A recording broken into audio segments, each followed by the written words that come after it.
5M TV Sénégal seen YouTube bu am solo abonnez-vous ci 5M TV Sénégal ndax ngay am ay vidéo yu am solo. amati mbégteeg bànneex di ànd ak yéen ñu tàmm tànn ñu duñu teewlu ci 5M TV Sénégal jërë ngeen jëf.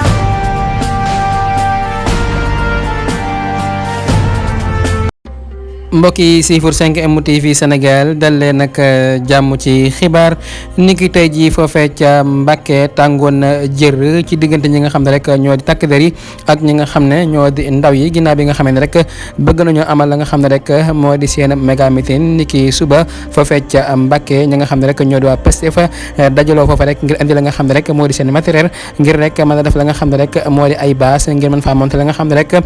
moo di baas ba ñi nga xam ne rek ñoo takk der taxaw te mu ne kenn du fi def li nga xam ne rek moo di baas bi nañ jël baas bi yóbbuwaat ña nga xam ne rek ñoo di ndaw ya nag di jàmmarloo ak ñi nga xam ne rek ñoo di takk dere ba jot nañ teg loxo ka nga xam ne sax moo di sëñ Cheikh Thioro Mbacke ak ka nga xam ne moo di sëñ Assane Mbacke jamono ji nag fa nga xam ne moo di ca Mbacke tàng na jër ndax kat ñi nga xam ne ñoo di ndaw yi taxaw nañ temb rek pour amal la nga xam ne rek moo di seen méga meeting foofee ca Mbacke ñi nga xam ne rek ñoo di askan wa doon ñaawlu ak di naqarlu ci anam ba nga xam ne rek Macky Sall mu ngi koy doxalee ci réew mi di Sénégal. loolu est-ce que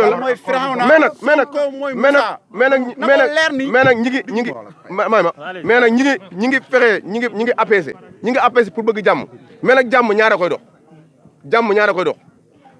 fii nga xam ne fi la teg te gis nga tey président Ousmane Sonko mu ngi fee ña ngay sànni lacrymogène loolu moo ngi koy def yooyu yëpp ci injustice la bokk te incha allah taala liñ mu nanguloon Abdoulaye Wade duñ ko nangul Sénégalais incha allah taala du mës a nangu ko not ñi mu jàpp nii ci kaso bi ay ñoom Amidia defuñu dara ñii ñëpp mu ngi leen tëj ci kaso bi te lii lépp injustice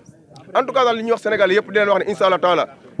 may leen ci tuuti ñoo Macky Sall ndax Macky Sall il faut ñu laalante waat ak moom danañ laalante ak moom mën na ko xam waa APR nag yi nga xam ne yéen a nekk fii ne yéen a fi nekkal Macky Sall ñun waxuñu ak yéen ndax ñun suñu problème suñu diggante Macky Sall du waa APR yéen taxu ñuy wax diggante justice bi ak police bi ak gendarme bi nga xam ne ñoom lañ instrumentalisé di ko jël ci suñu kaw di ñu sànni ay lacrymogène guddeeg bëccëg di ñu teg injustice nga xam ne nii loi noir sur blanc lañ ko bind ñu war ko appliquer justice di leen utiliser yéen police ak gendarme yi danañ xeex ak yéen incha allah taala ndax dëkk bi kenn moomu ko bàyyi kenn moomu ko wasalaamaaleykum wa rahmatullahi taala wa barakatu waaye Macky Sall dañuy wax ne gat sa il faut ñu laalante Macky Sall bu ñu am jàmm ci moom bu Sénégal yi am jàmm ci moom il faut ñu laalante Ousmane Sonko li mu wax moom la Sénégal yi déglu te moom kenn dégg la ñuy laaj ci moom mooy gat sa parce que Macky Sall li mu teg Ousmane Sonko Sénégal yëpp xam ne du dëgg du yoon Ousmane Sonko nit ku baax la ku tedd la ku ravi la ku mën a muñ la mbokkam yëpp ñu ngi ci biir kaso bi ku wax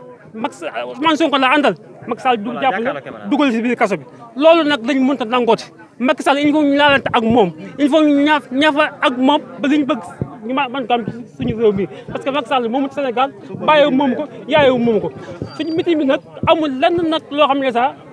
wàññi nañ ko ci luñ ci yokkut duñ ko wàññi. meeting bi day am suba. incha allah dina am ñi ngi xaar président bu ñëwee dinañ ko gàttanu ànd ak moom fépp fu mu bëgg dem ci biir département bi dinañ ko gunge bu gungeem jeex wàññi ko dem ñibbi. Macky Sall nag ñu ngi ko xamee ne ko Ousmane Sonko sarxewut mayewut te ku ko laal dinañ dal ci sa kaw. suñ bakkan bi lañ ci rek billahi wallahi wa taalahi Ousmane Sonko jar na ma dee suba man Cheikh Seye man maay wax bañu nag dara nag lañ ci bañu amul lenn luñ ci bañ du lenn nag manqué wuñu dara ñun am nañ lépp même Ousmane Sonko daf ñoo jaral loo xam ne ñaare amul benn mbindeef bu ñu ko jaral Ousmane Sonko moo ñu teral bu ñu xëyee suba ba ngoon di dox ci ay waawam di bàyyi ay gétam parce que Ousmane Sonko bu ñu xoolee ba Sénégal yi ñàkk ko bàyyi bu ñëpp ñoom tëdd nelaw te loolu nag duñ ko may Macky Sall duñ ko may tey duñ ko may ëllëg billahi wallahi wa taala Ousmane Sonko kenn du ko laal man Cheikh Seye man maay wax billahi kenn du ko laal est-ce que jot ngeen a déggante ak moom ci décision incha allah dina ñëw parce que réew mi amul ci yoon Sénégal amul ci yoon ginnaaw Sénégal amul ci yoon moom diglatul yoon benn yoon ndax réew mi amul ci yoon amul benn droit wasalaam